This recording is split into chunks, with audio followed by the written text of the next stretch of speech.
From there, let's move on to the next topic, which is on the federal government's commitment to ending poverty.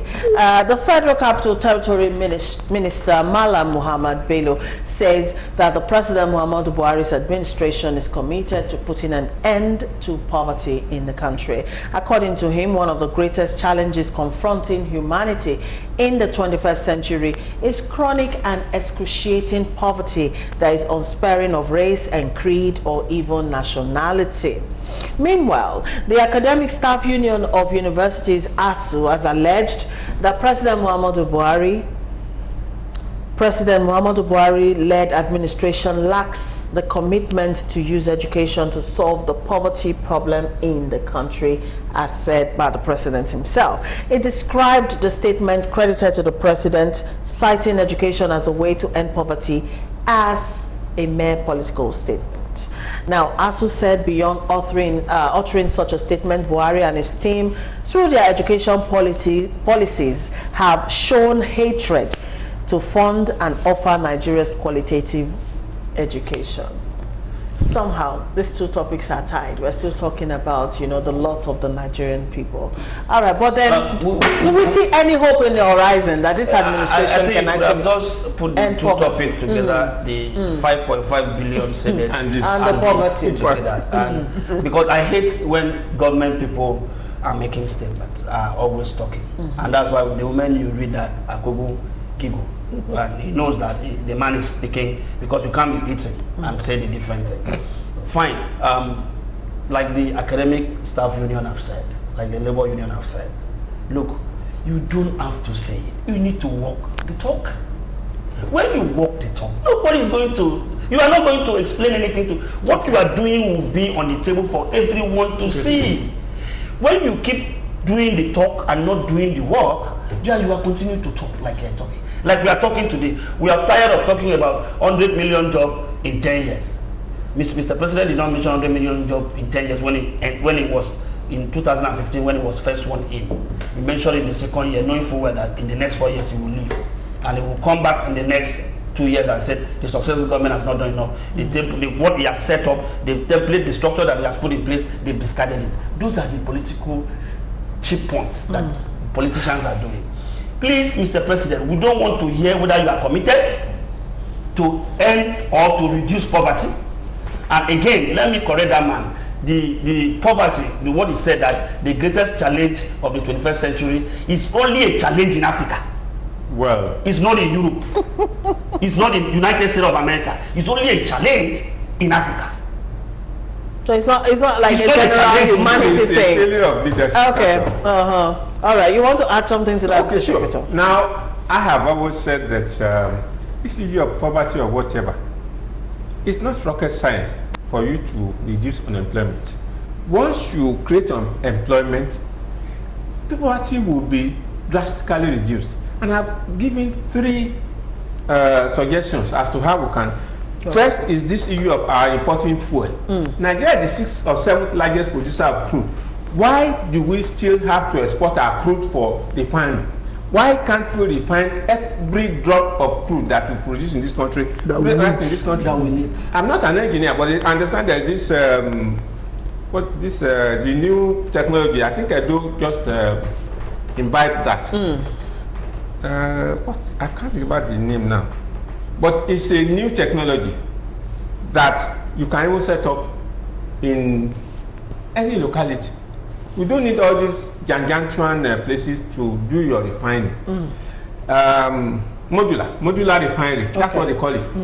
I've also suggested that those chaps in the Niger Delta whose refinery they are destroying, why can't we incorporate them into the system?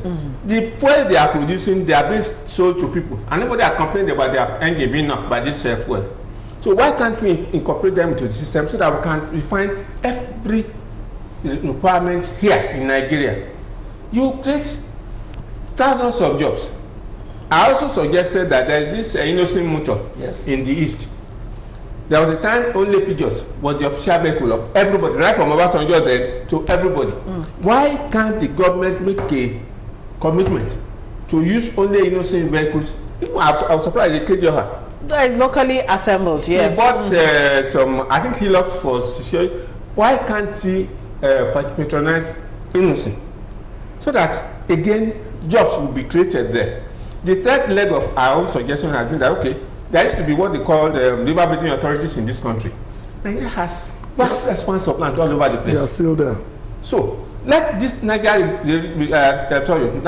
not Niger, river basin authorities, let them be revived, and let them cultivate all this open. What they used to do then was to actually prepare all these open spaces and lease them out to people. Now, what we now want to do is to now have mechanized farming, not this backbreaking. So, those three things, will reduce unemployment drastically. Okay, all right. Poverty too. Akogbo, I saw you nodding a lot. You seem to agree to a large extent. One gets tired of stating the obvious. You have to keep saying it. It's getting out of hand, really. The first problem is that when politicians talk, you have to take with a pinch of salt. It doesn't really say anything. Poverty is generic to the black man. In fact, there are areas where we worship poverty, basically as a sign of piety, which is something else.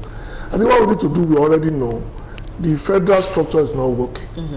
We need to, I don't know why there's a federal minister of agriculture. It's an anomaly. You don't need it. And then we need to do, we don't need things to do, we just don't want to do it. So we can talk from here till Jesus. Yeah, but I think we have to keep talking. But one thing we have to realize is the fact that our challenges are minimal. I said on this program before, in the 80s, we brought some Israelis, Rotary Club, to Nigeria, and we took them to Ibadan.